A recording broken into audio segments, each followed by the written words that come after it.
제갈각은 제갈근의 장남으로 강표전에 따르면 그는 어려서부터 뛰어난 재능으로 명성을 얻었고 영민한 데다 임기응변에 뛰어나 말로서는 대적할 상대가 없었다 합니다.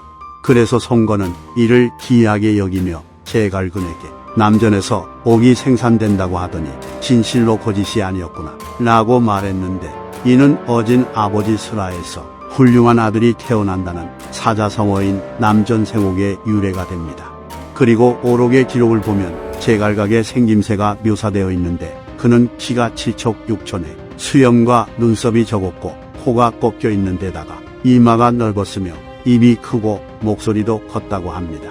또한 제갈각은 고흥의 아들 고담, 장서의 아들 장휴와 함께 송건의 장남이자 태자였던 손등을 모시면서 학문을 닦거나 말을 타고 활쏘기를 하며 친구처럼 지냈는데, 손등은 이들과 같은 수레에 타기도 하고 같은 침상에 누워 잘 정도로 그들과 매우 가깝게 지냈다고 합니다. 이처럼 제갈각은 명망 높은 가문에 뛰어난 능력에 훗날 송건의 뒤를 이어 황제가 될 태자 손등과도 친분이 깊었기 때문에 그의 앞날은 보장된 거나 마찬가지였습니다. 제갈근은 얼굴이 당나귀처럼 길었기 때문에 송건은 수많은 신하들이 모인 자리에서 당나귀 한 마리를 끌고 온 다음 당나귀의 얼굴에 봉투를 붙이고 그곳에 제갈자유라고 쓰도록 했기에 많은 사람들이 이를 보고 웃었으며 제갈근은 얼굴이 붉어졌다고 합니다.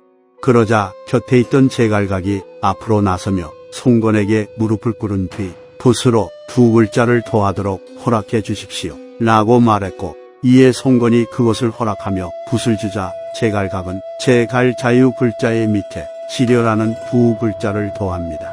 그리하여 봉투에 적힌 글은 제갈자유 지려가 되어 제갈근의 낙이라는 뜻으로 바뀌었기에 그곳에 있던 사람들은 제갈각의 임기응변에 놀라워했고 송건도 기뻐하며 당나귀를 제갈각에게 선물로 하사했다고 합니다.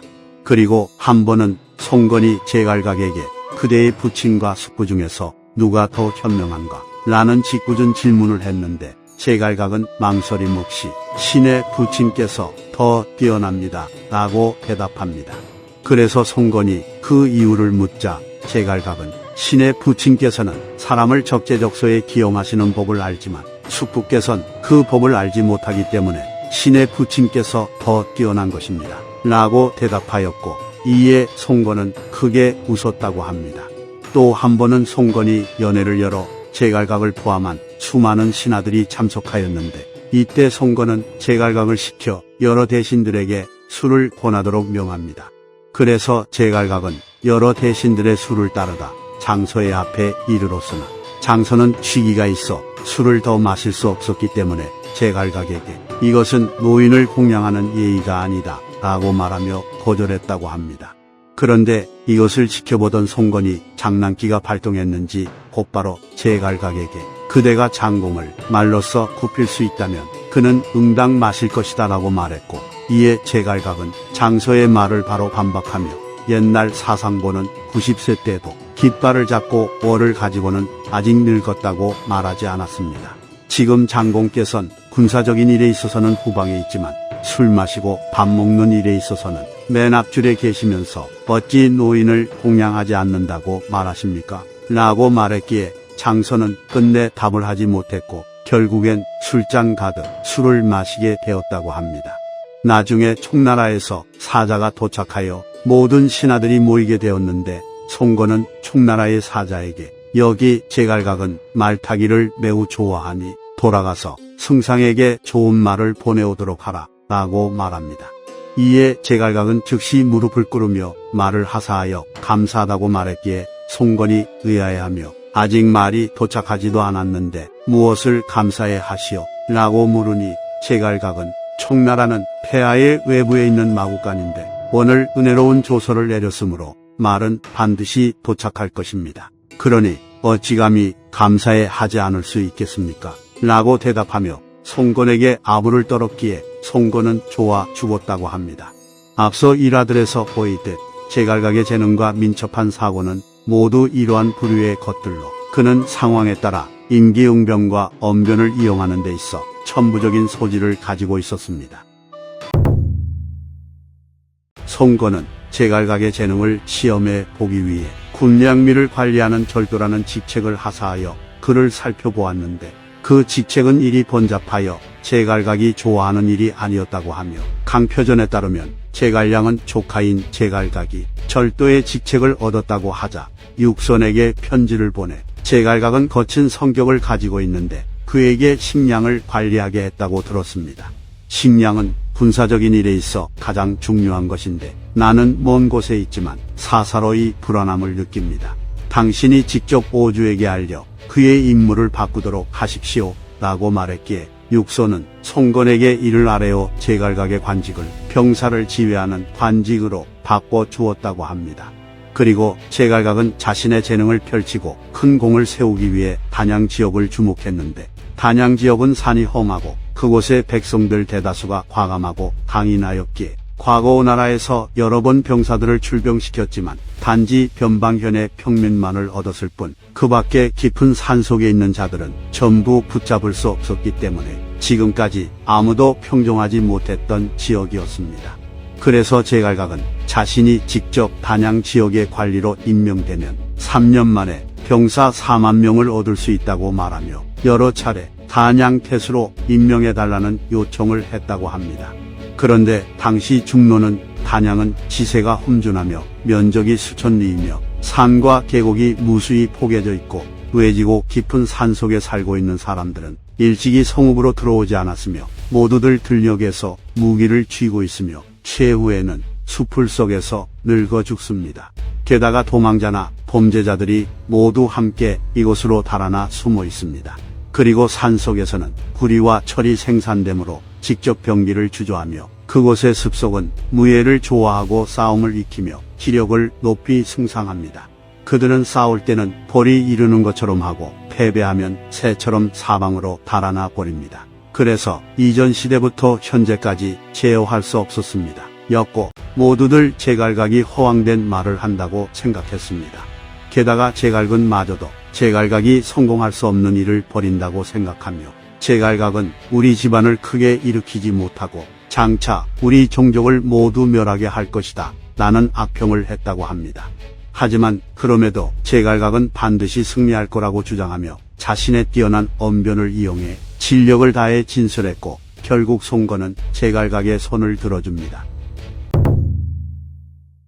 가화 3년 제갈각은 32살의 나이에 무월 장군 겸 단양 태수에 임명되어 기병 300명을 이끌고 단양 지역으로 향합니다.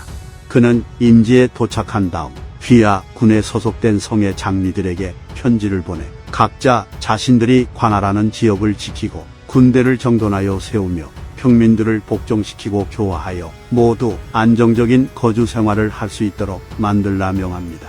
그리고는 장수들을 파견해 병사들을 험난한 곳에 배치하여 단지 방어 진지만을 수리하고 산월족들과 전투를 벌이지 않도록 하였으며 곡식이 익을 때를 기다렸다가 병사들을 풀어 곡식을 모두 거두어들여 시도 남기지 않았다 합니다.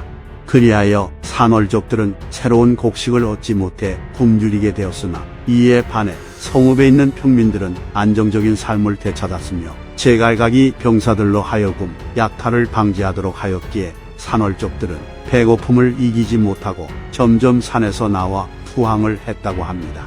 그래서 제갈각은 그 기회를 살리기 위해 휘하 관원들에게 명을 내려 산월족들은 악을 버리고 복종하여 교화되었으니 모두 응당 위로해야 한다. 그들로 하여금 밖의 현으로 옮겨 살도록 하고 의심하여 잡아다 부금하지 말라 라고 했다 합니다. 그런데 귀양의 장호왕이 항복한 산월족인 주유라는 인물을 체포해 제갈각의 관서로 보내는 일이 발생합니다. 물론 주유가 속으로는 반역을 꾀하고 있었기에 호왕은 자신의 맡은 바 임무를 다한 것이었으나 그럼에도 불구하고 제갈각은 호왕이 명령을 어겼다 하여 그를 참수하여 많은 사람들에게 보여주고는 표를 올려 이 일을 조정해 보고하였기에 이 소식을 듣게 된 산월족들은 제갈각이 진심으로 자신들을 위해준다고 생각해 많은 수가 산에서 나와 제갈각에게 투항했다고 합니다. 그로 인해 1년이 지나자 제갈각은 자신이 공언했던 대로 산월족들을 흡수해 병사 4만 명을 얻게 되었고 자신은 직접 1만 명을 인솔하고 그 밖의 병사들은 여러 장수들에게 나누어 주었다고 합니다. 이에 송건은 매우 기뻐하며 제갈각과 그의 군대를 위로하였고 제갈각을 위북 장군에 임명하고 도양우에 봉했다 합니다. 제갈각은 산월족을 평정한 다음 여강의 황구에서 분전하기를 원했기에 송건은 제갈각을 여강에 주둔시킵니다. 이에 제갈각은 가볍게 무장한 병사들로 서현을 습격하여 그곳의 백성들을 포획해 돌아왔고 사람들을 파견해 적진을 정찰하여 수춘을 공격할 계획을 세우기도 했으나 송건이 불가하다고 말했기에 실행되지는 않았습니다. 이후에 제갈각은 주로 유관 지역을 공격하는 데 집중하였고 위나라 장수 사순의 진영을 격파하고 그 지역의 백성들을 흡수하는 공을 세웠기에 가화 6년 사마이가 군대를 이끌고 서현에 주둔하여 제갈각을 공격하려 합니다. 그래서 송건은 병사를 출동시켜 이에 대응하려고 했는데 싸우기 전 점을 쳐보니 점쟁이가 전황이 불리할 거라고 말했기에 송건은 환에 주둔하고 있던 제갈각을 시상으로 옮겨 주둔하게 했다 합니다.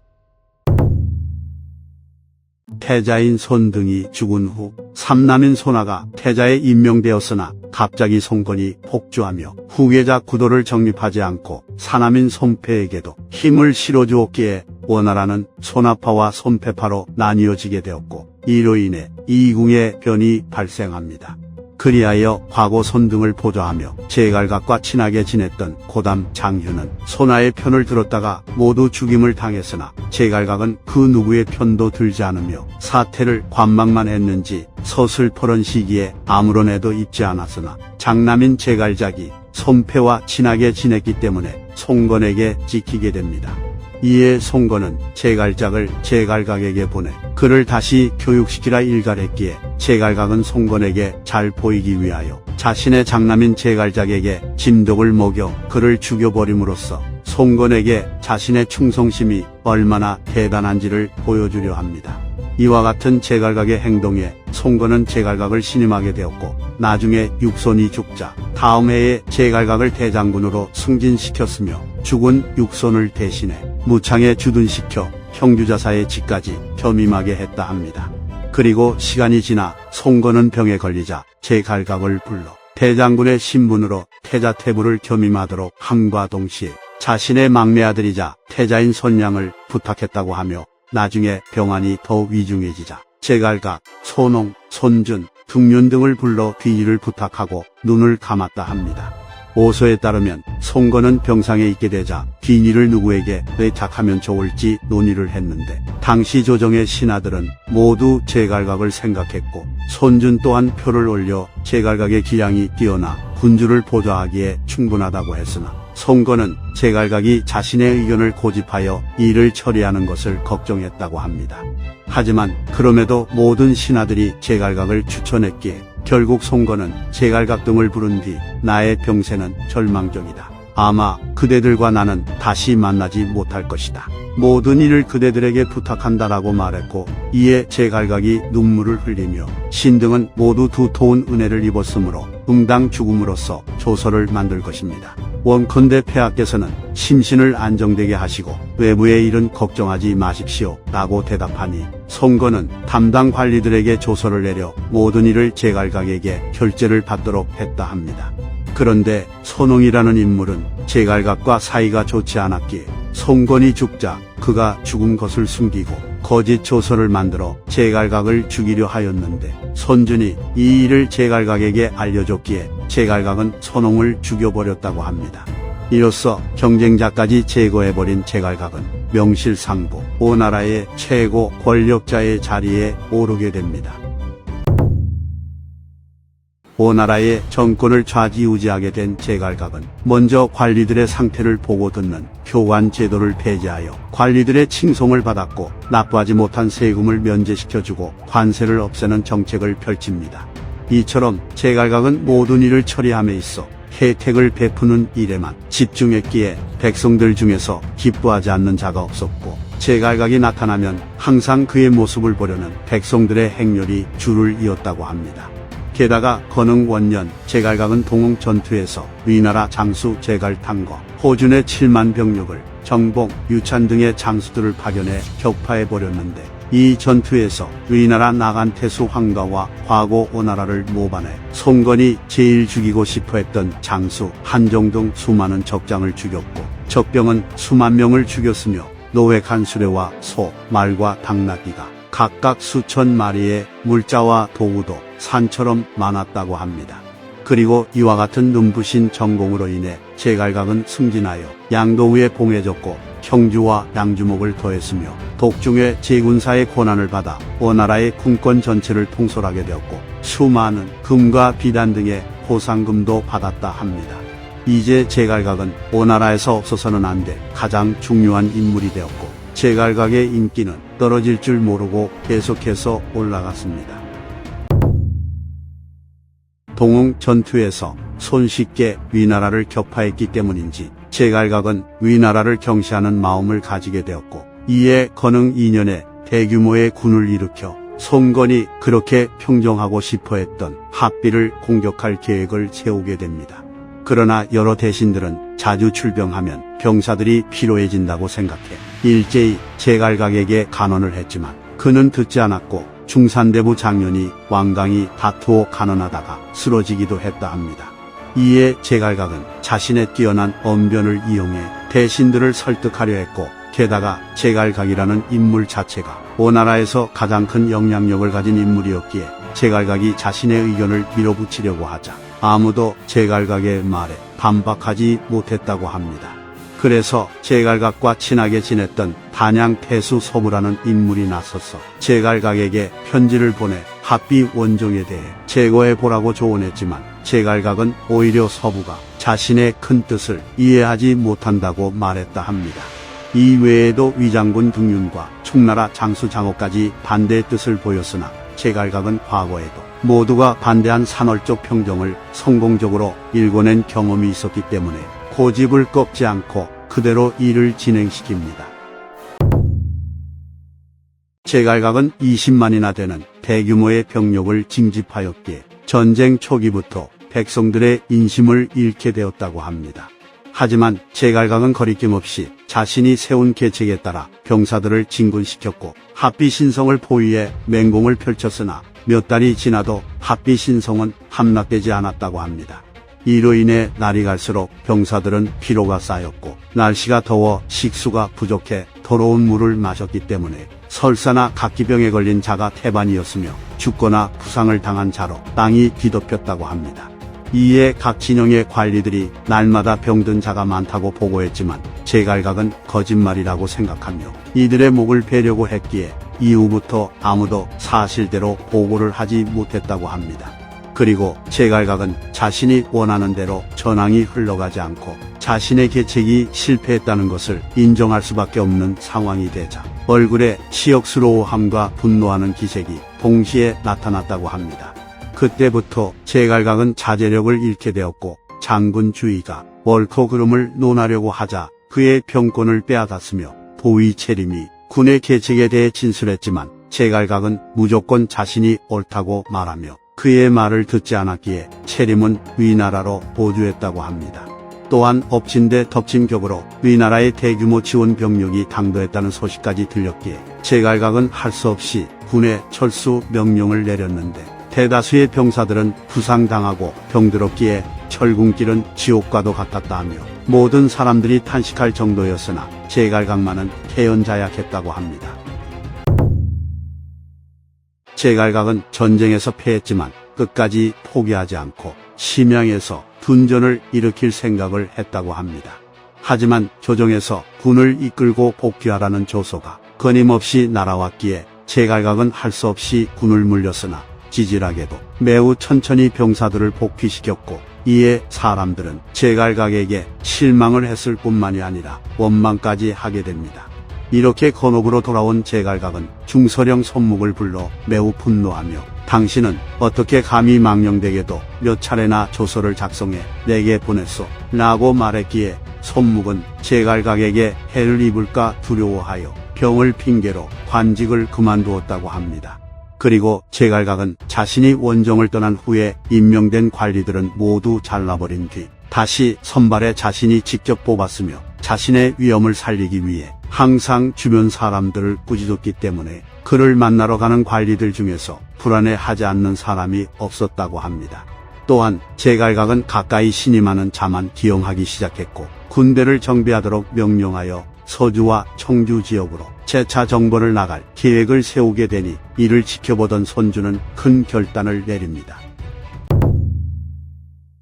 본래 손주는 제갈각을 지원하던 인물이었으나 제갈각이 백성들의 원망을 사게 되고 그를 증오하는 사람들이 많아지게 되자 그 틈을 타 제갈각을 암살해 그의 권력을 빼앗을 목적으로 황제 선량과 상의하여 술자리를 만들어 제갈각을 초청합니다.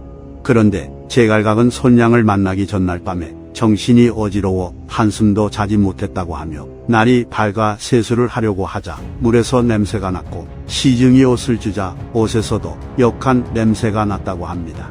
그래서 제갈각은 이를 이상하게 여기며 옷을 바꾸고 물도 바꾸었지만 처음과 같은 냄새가 났으므로 우울함과 불쾌함을 얻었고 이후 단장을 마치고 걸어 나오자 집에서 키우는 개가 그의 옷을 물어 당겼다고 합니다. 이에 제갈각은 개가 나를 가지 못하게 하는구나 라고 말한 뒤 돌아와 앉았다가 다시 일어나려 했는데 또 개가 와서 그의 옷을 물어 뜯었기에 이번엔 개를 쫓아내버리고 수레에 탑니다. 그리하여 제갈각은 궁궐에 도착했는데 손주는 미리 안에 병사들을 매복시켜 놓고 제갈각이 들어오지 않을 것을 걱정해 궁궐 앞에 나와 있었습니다. 그리고 손주는 제갈각을 보자마자 사궁께서 만일 귀한 몸이 불편하시다면 이후에 만날 수 있습니다. 제가 주상께 상세히 보고하겠습니다 라고 말하며 제갈각의 행보를 살피려 했고 이에 제갈각은 당연히 저는 들어갈 것입니다 라고 대답합니다. 그러나 제갈각의 측근이었던 장약, 주운 등의 밀서가 제갈각에게 전해졌는데 평상시와 다른 이상한 분위기가 느껴지니 의심스럽다는 내용이 적혀 있었습니다. 그래서 제갈각은 밀서를 확인하고는 궁궐에서 벗어나기 위해 나가던 도중에 태상 등륜을 만나게 되었고 그에게 갑자기 복통이 생겨서 조정으로 들어갈 수 없습니다 라고 말하며 떠나려 했는데 손준의 음모를 모르고 있던 등륜은 제갈각에게 그대가 원정에서 돌아와 아직 주상을 만나지 않았으니 오늘 주상께서 취연을 베풀어 그대를 초청한 것입니다. 그대는 이미 문까지 이르렀으므로 마땅히 힘을 다해서 주상을 배워야 합니다 라고 말했기에 제갈각은 주저하다가 다시 궁궐로 들어갔다고 합니다. 제갈각은 칼을 차고 신발을 신은 채 내전으로 들어와 손량에게 인사를 하고는 자리로 돌아왔고 이후 술상이 차려졌으나 제갈각은 독을 탔을까 의심하여 술을 마시지 않습니다. 이에 손주는 사군의 질병이 아직 낫지 않았으니 늘상 마시는 약주를 가지고 계실 터 그것을 마시면 좋을 것 같습니다 라고 말하며 제갈각의 경계를 풀려 하였고 제갈각은 별도로 자신이 준비한 술을 마시며 경계를 풉니다. 그래서 손주는 화장실에 가는 것처럼 몸을 일으켜 나갔다가 다시 들어와서는 조서가 있으니 제갈각을 체포해라 라고 외칩니다. 그러자 제갈각은 깜짝 놀라며 자리에서 일어나 검을 뽑으려 했는데 손준이 먼저 칼로 제갈각을 여러 차례 찔렀고 제갈각을 수행했던 장약이 칼을 뽑아 손준의 왼쪽 손에 상처를 입혔으나 손준은 장약의 공격에 응수하여 장약의 오른쪽 팔을 잘랐다고 합니다. 그리고 뒤늦게 제갈각의 호위병들이 내전으로 달려들어왔는데 이미 상황은 끝나 있었기에 손준이 체포하려고 했던 사람은 제갈각이다. 그는 이미 죽었다라고 말하니 호위병들은 물러났고 이에 손주는 쿨하게 청소를 한 뒤 다시 술을 마셨다고 합니다. 이렇게 제갈각이 암살된 뒤 제갈각의 동생인 제갈윤과 제갈각의 아들들 또한 모두 죽임을 당했고 삼족이 멸해졌으니 제갈근이 걱정했던 대로 제갈근의 가문은 제갈각에 의하여 멸문지화를 당하게 된 것입니다.